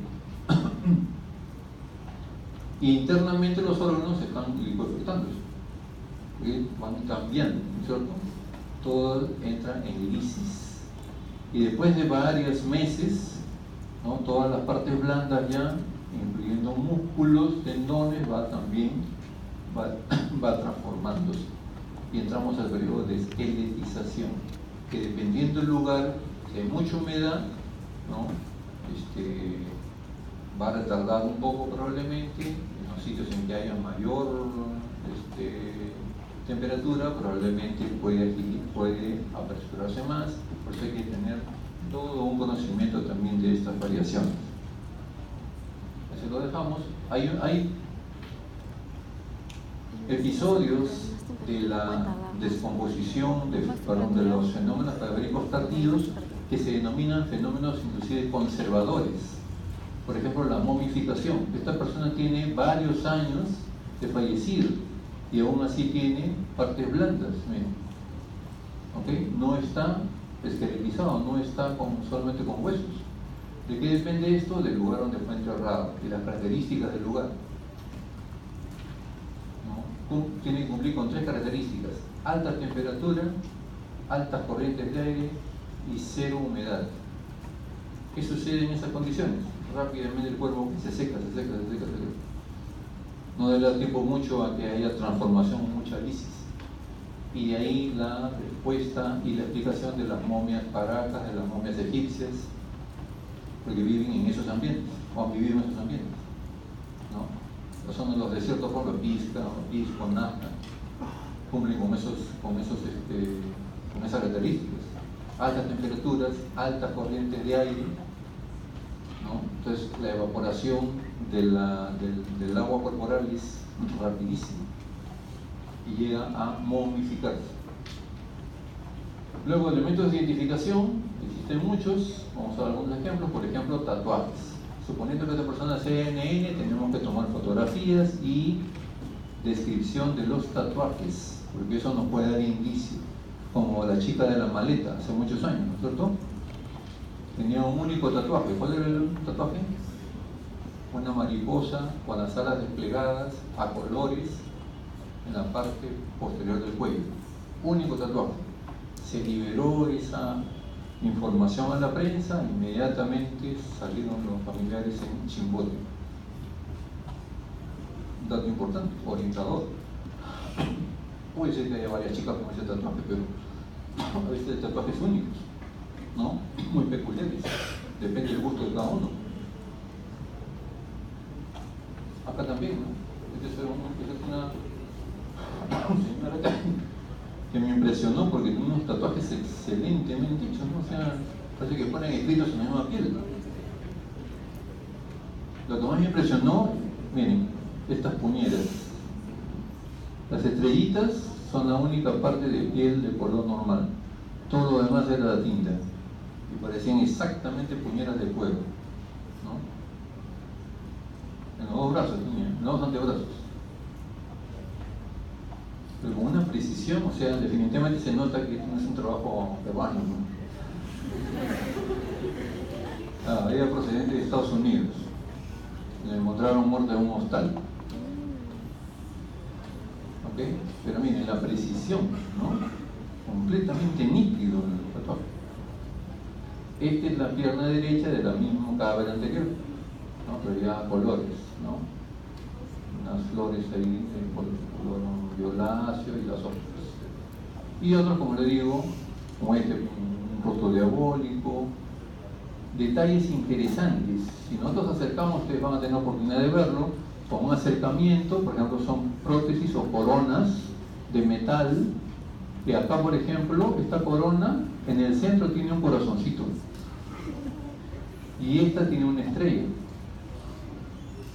Esos son, ¿cómo se dice? Enteramente detalles personalizados, ¿no es cierto? Y yo no lo estoy mintiendo, pero yo asistí hace varios años a un levantamiento de cadáver cuando el señor, ya de 60 y tantos años, falleció de un infarto, se comprobó después, que era tan fanático del mejor equipo de fútbol, ¿cómo se llama? Ya, pues, todo de Alianza, Palaos. No, mentira. Yo soy crema, pero bueno, voy a comprenderlos por esta vez. No, tenía en cada uno de los dientes delanteros, así como acá está en la parte central el corazoncito y la estrella, tenía y dale U, decía, en cada uno de los dientes. Ya ese fanatismo, ¿no? Sí, al centro de la corona metálica amarilla, una letra en cada diente, con la frase y dale U. Impresionante, ¿no? En ese entonces no había tanta cantidad de tiempo que no había todavía cámaras digitales, ¿no? O sea, si me hubiera gustado tomar ahí para iniciar ese hecho, ¿no? Ese es un dato interesante porque supongo que es el único de los 32 millones de peruanos que tendría que hacer ese tipo de detalle. Entonces, si se hubiera sido registrado como NN, rápidamente se le hubiera podido orientar su identificación, ¿no? Por esos detalles. Signos de lesiones traumáticas, pues ahí describir justamente todos los traumatismos, ¿no? Esta es una herida electroespecífica, o sea, entrada de corriente eléctrica, ¿okay? Una entrada de proyectil de fuego, excoriaciones, heridas contusas, que eso van a ver en lesionología o traumatología forense. Y finalmente llegamos al examen interno. Ya los que han pasado por necropsia y los que van a pasar van a ver la apertura, ya hemos hablado también, se abre obligatoriamente cráneo, tórax, cavidad abdominopélvica y la cavidad raquídea opcional. ¿Qué dice la norma en nuestro protocolo, nuestra guía? Así como existen todas las demás especialidades, que debemos revisar los órganos in situ, se procede a retirar uno por uno, ¿Por qué in situ? Porque puede haber una serie de alteraciones. Yo recuerdo 2 casos que había un caso de situs inversus. El hígado, todo estaba hacia el lado contrario. El hígado estaba en la izquierda, ¿no? El corazón estaba más orientado hacia la derecha.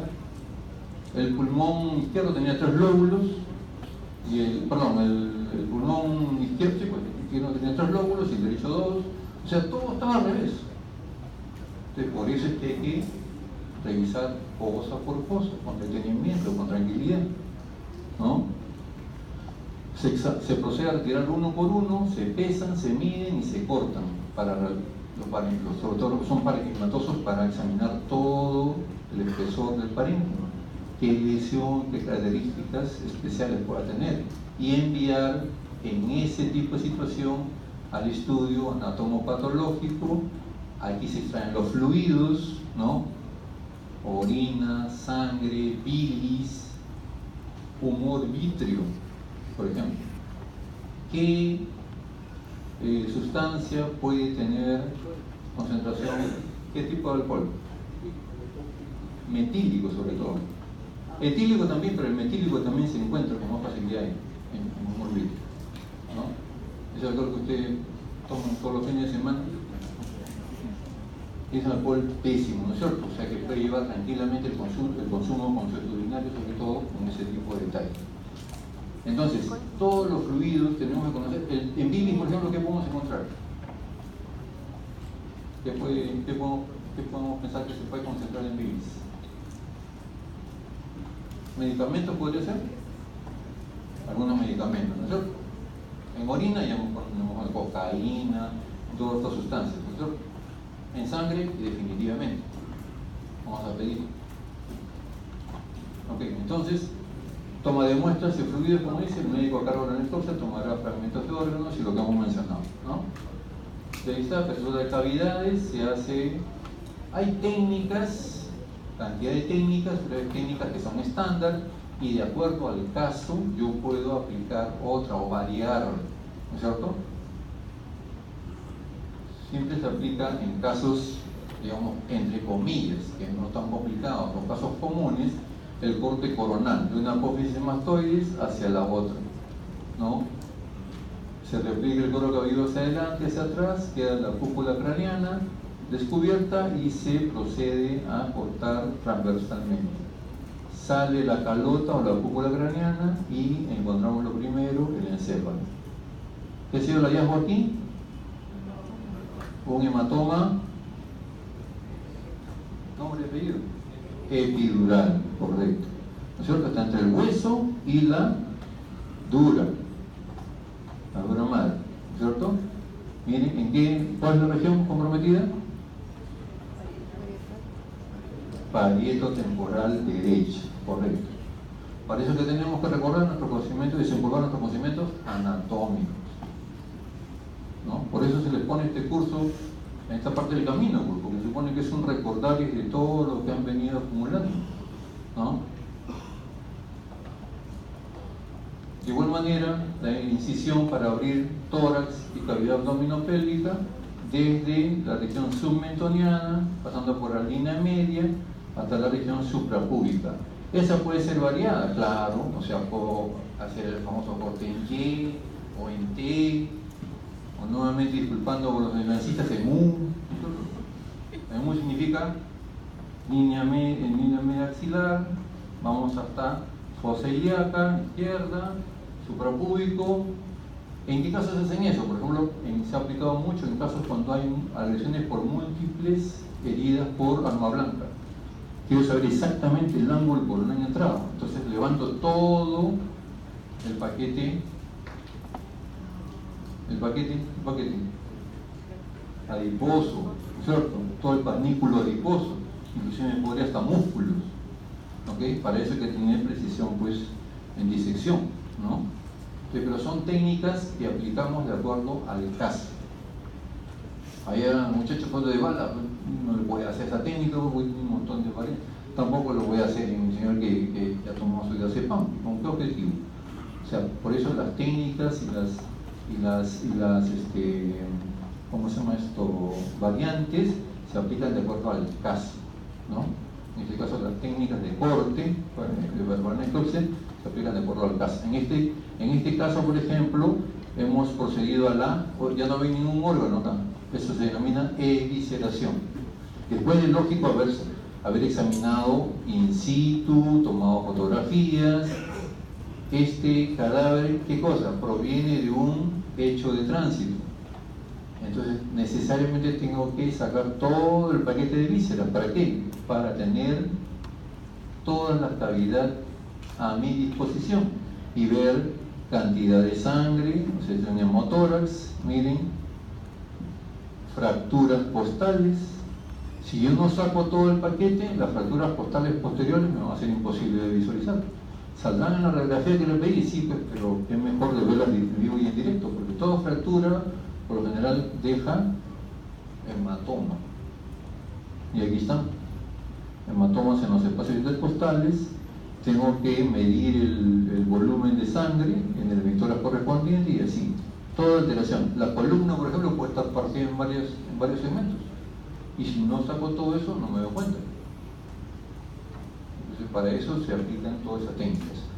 Si no encuentras ninguna lesión traumática por fuera, o le tomas radiografía y dice que no tiene bien, ¿para qué vas a hacer eso? Bueno, solamente retirar los órganos, pulmón, corazón, todo eso, pero nada más intestinal, todo se queda ahí, porque no hay evidencia. Por eso les digo que tenemos que adaptarnos al caso que tenemos. Revisión de órganos, ¿no? Se miden, se pesan y se cortan. Acá, por ejemplo, miren, este es pulmón, ¿no es cierto? Pero puede ser hígado. Acá hay probablemente una broncoaspiración o de repente una neumonía. Hay una hepatización del pulmón, probablemente, o áreas hemorrágicas, ¿cierto? Entonces, para eso hay que cortarlos. Y de aquí se mandarán pequeños fragmentos al estudio histopatológico del anatomopatólogo. ¿Okay? Todo el resto de los órganos que no es utilizado regresa al cadáver, las cavidades, se sutura y se entrega hacia la familia. No es que se bota la basura, ni nosotros nos quedamos con ¿viste? No, imagínense que tendríamos una tienda ahí de champañita, el volumen de vísceras que tendríamos. Entonces solamente se utiliza lo necesario. El corte histopatológico recomendado por los patólogos, los médicos anatomopatólogos, es de 3 por 2 por 1. Cortes pequeñitos, ¿no? 3 por 2 por 1 se ha demostrado que es la suficiente cantidad. Por supuesto, tengo que focalizar bien la lesión o la alteración que yo quiero que me informe, que me estudie, puede ser el microscopio, ¿cierto? Si mando de un sitio equivocado, me va a decir que está normal. Entonces, 3 por 2 por 1 también está relacionado a la penetración del formol. Si yo mando algo más gordo, no posota, ¿qué va a pasar? El formol no va a penetrar hasta el centro y ese centro se va a putrefactar y no va a servir para nada, se va a alisar.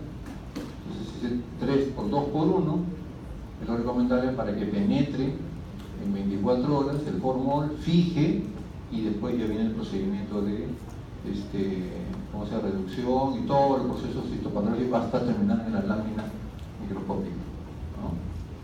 Toma de muestras, tenemos fluidos, orina, bilis, sangre. Acá se toma, para el estudio toxicológico, aparte de la sangre, se toma, aquí falta, ¿no? Pero se toma cerebro, hígado y el contenido del estómago. Entonces, terminando esto, debemos concluir con un diagnóstico macroscópico. Nuestro diagnóstico es macroscópico, ¿no es cierto? Ya tenemos, va avanzando la necropsia, debemos tener ya más o menos una idea del 80-90% de qué se murió esta persona, macroscópicamente, ¿cierto? Uniendo, por eso que tenemos que revisar la anatomía, ¿cierto? Y ver, revisar todo eso y encontrar lesiones o alteraciones. Finalmente, esto es adicional, ¿no? Procedimiento técnico administrativo. Todo cadáver que ingresa a nuestras morgues, a nuestras divisiones de tanatología, deben obligatoriamente ser llevados por la policía. Eso es lo que dice la norma, la ley. Y tienen que acompañarlos de documentos obligatorios. Acá tenemos un policía que está internando un cadáver, el técnico administrativo, ¿no? Que está verificando eso, Primer documento mínimo obligatorio, oficio de la policía. La policía se supone que está en el lugar donde lo convocó el fiscal y él pide, el policía, el comisario, todo pide al director de la morgue que se realice la necropsia de ley por disposición. Eso es importante, obligatoriamente tienen que decirnos cómo se llama el fiscal, no como chismoso, porque a ese fiscal tenemos que referirnos en todos los resultados posteriores a ese motivo. Entonces, oficio policial. Segundo, acta de levantamiento de cadáver, que básicamente son de dos tipos. Policial, que prácticamente no nos dice nada, porque la policía no está adiestrada para esto. Este es un ejemplo, casi media página nomás, no nos dice nada. La dirección, la ropa tubo y se acabó. Lo ideal es tener una presencia del fiscal y acta de levantamiento del fiscal, Ministerio Público, donde sí está bien estructurada. Cuando el fiscal va a la escena, es el único momento en que el médico legista lo acompaña, si es que él lo dispone, por supuesto, ¿no? Pero si el fiscal dice solamente usted, señor policía, es el que puede ir, ya el médico legista no va, pues. O sea, dice, yo no puedo ir porque tengo múltiples ocupaciones, usted nomás se encárguese del levantamiento. Ellos hacen esta pequeña acta de levantamiento, ¿no? Que nos ayuda mucho. ¿Por qué? Porque el médico legista no está en ese momento con ellos. O sea, cuando asiste solo el policía, el médico legista no se hace presente. Cuando va el fiscal, el mismo fiscal llama y dice, necesito el apoyo del médico legista. Entonces, nos encontramos en el lugar y se genera una mejor y más profusa información. Acá, por ejemplo, dice, ¿no? En este capítulo menciona: en este estado, el médico legista describe las siguientes lesiones externas que presenta el cadáver. Y ahí nos despachamos con todo lo que estamos apreciando, con lenguaje propio médico, ¿no es cierto? Si no hay ninguna lesión, decimos, pues, no se visualiza o no se objetiva huellas de lesiones traumáticas recientes, externas, porque puede tener algo adentro, ¿no? No tenemos visión de Superman ni rayos X para poder visualizarlo, pero al menos por fuera está completito, sin ningún rasguño. Tenemos que decir eso ahí, pero aquí evidentemente hay una serie de lesiones, por eso el médico le dicta al fiscal, y el fiscal tiene la obligación de describir tal cual el médico lo está describiendo. ¿Por qué? Porque esta acta va a ir acompañando al cadáver y va a ir con información al médico que va a hacer la necropsia. Y una vez más cerramos el círculo. Si manejamos una buena información, tenemos poder. ¿Poder de qué? De hacer mejor la necropsia, de manejar mejor las posibilidades diagnósticas, de pedir lo que debemos pedir. Si nos informan que hay posiblemente droga, cocaína, marihuana, vamos a pedir eso al toxicólogo. Si no nos informan, la policía no nos dice nada en su acta, nos pasa con la guachita.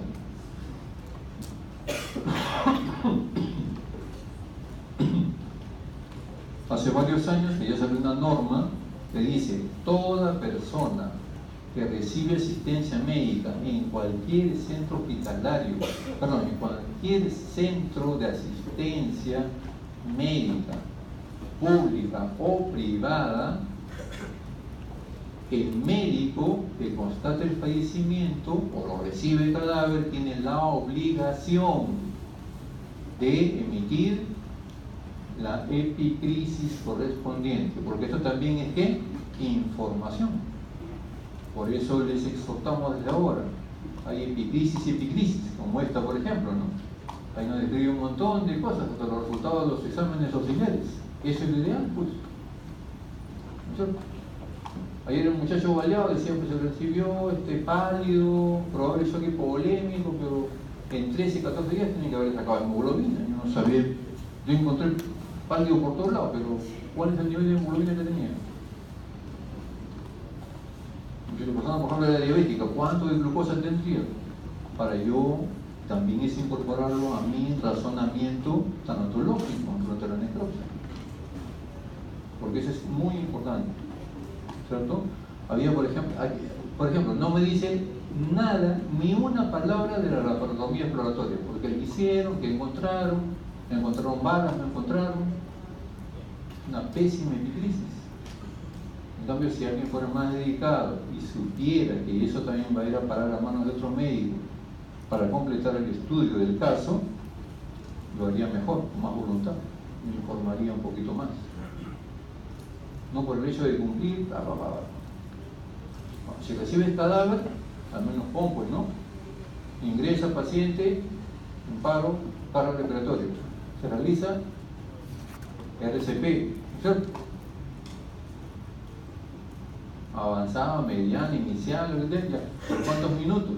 Uno lo describe muy bonito, ¿no? Inclusive la hora de ingreso, acá, ¿ve? Otro consejo, describan la fecha y la hora de ingreso usando el formato de 24 horas. Porque muchos por apresurado ponen 2. ¿2 qué?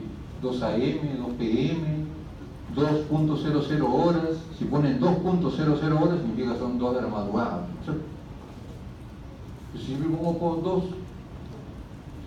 ni siquiera pones AM ni PM, por eso se pide que se utilice el formato 24 horas. El formato 24 horas arranca pues de las 00.00 horas hasta las 24.00 horas. Entonces, ahorita son las 19 horas, ¿no es cierto? Entonces ya no, si pongo 7 de la noche, 7 de la mañana, no se queda en el limbo. Si pongo 19 horas, paciente ingresa el día 26 de marzo del 2019 a las 19 horas, eso está clarísimo la información. Acá también indica, ¿no? Fecha 11 de junio del 2017, ¿no? A las 23:30, correcto el dato, 11:30 de la noche. Pero si pongo acá, por ejemplo, 11:30, nada más, 11:30 de la mañana, de la noche, pero pongo 23:30, ya, pues, pajaritariamente estaré escribiendo que es 11:30 de la noche, una media hora antes de la medianoche. Entonces, siempre recomendable utilizar el formato de 24 horas para evitarnos problemas. Y lo más descriptivo posible, y su firma y su sello, ¿no? Esos son los documentos mínimos obligatorios con que debe entrar el cadáver. Y documentos con que debe salir, eso sea responsabilidad nuestra. La constancia para inhumación. Esto se le da y se le da mucha importancia al familiar. ¿Para qué? Para que comience la contratación o la coordinación para los servicios funerarios, ¿cierto? Para inhumación.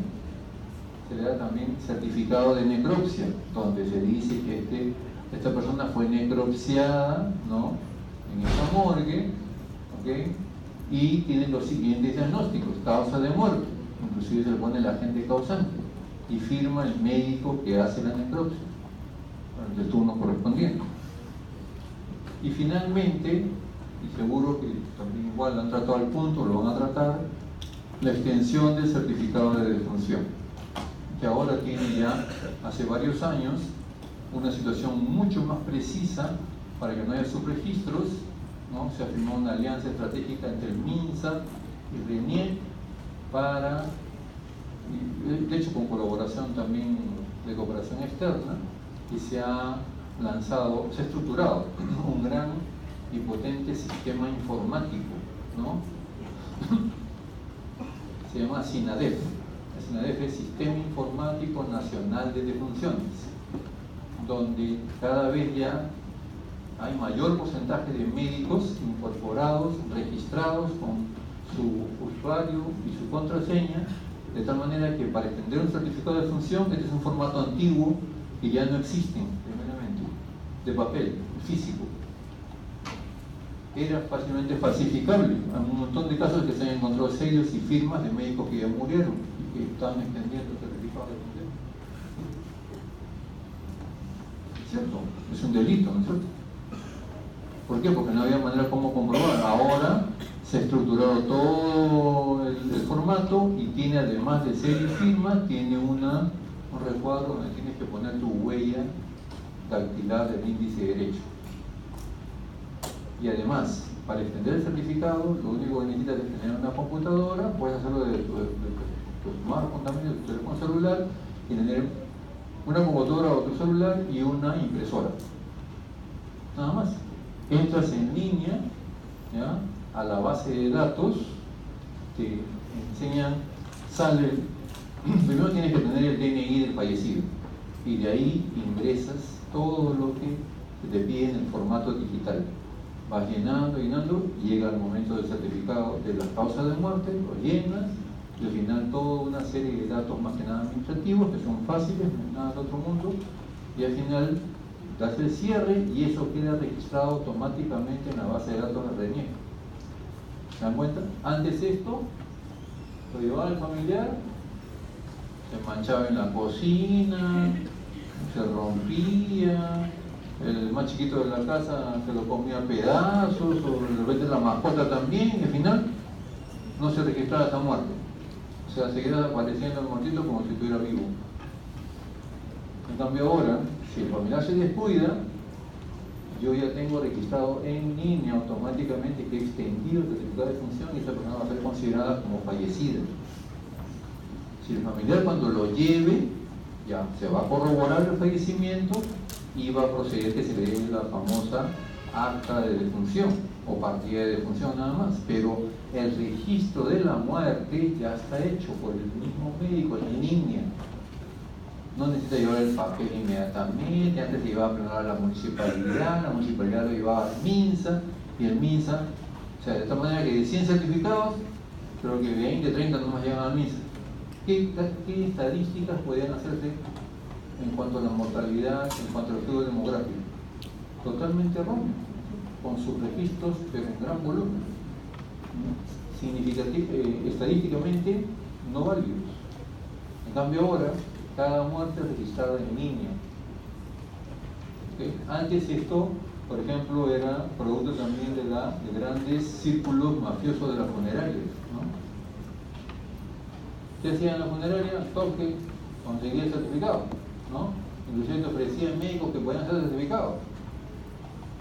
Porque, ¿qué pasa? Cuando alguien muere, ¿no?, todos se esperan, ¿no? Y se murió, ¿cómo hago para enterrarlo? Pues no lo ha visto ningún médico recientemente. Comunícate con mi que es funerario. Ay, no se preocupe, doctor, no le consigo, pero es tanto. Ya firmadito, sellado y todo. Era eso. Ahora, ¿qué hacemos? El médico que quiere extender el certificado tiene que entrar, registrar, tiene que tener el DNI y te pregunta una serie de datos. Y es un poco más difícil de que tú lo hagas, salvo que tú lo hagas convencido de ofrecer un servicio al amigo, qué sé yo, al próximo día y sabiendo que te van a dar buena plata. Pero eso ya es responsabilidad legal del médico. Antes, como yo, hacíamos que de garabato, le ponen cualquier sello que puede ser falsificable y evidentemente eso procedía. Pero ahora con las debidas niveles de seguridad las cosas cambiaban. ¿Ok? Entonces este es el último punto para ya dar por concluida, digamos, el pase de una persona en servicio tecnológico y que se vaya con todos los documentos que corresponden. ¿Preguntas?